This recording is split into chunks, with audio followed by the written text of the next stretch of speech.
Hey gang, Tyron here, welding engineer here at THG Automation. Today, we're here to introduce our positioner. We can control up to 4 of them, all with just one pendant. We can control our robot, and we can control our positioner, all from here. So instead of setting a whole bunch of points to get around a part, now you can chuck it in the positioner, boom. Put one point, one start, one stop, tell the positioner where to go.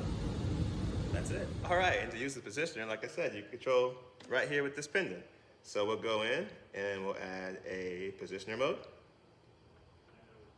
and then a weld start. And in the middle of our weld start, we'll add another position mode. And then we'll get rid of our weld move P.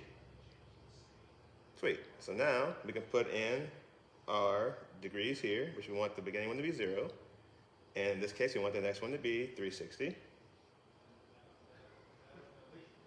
And here is your part diameter. You set that, and we'll set it at 50.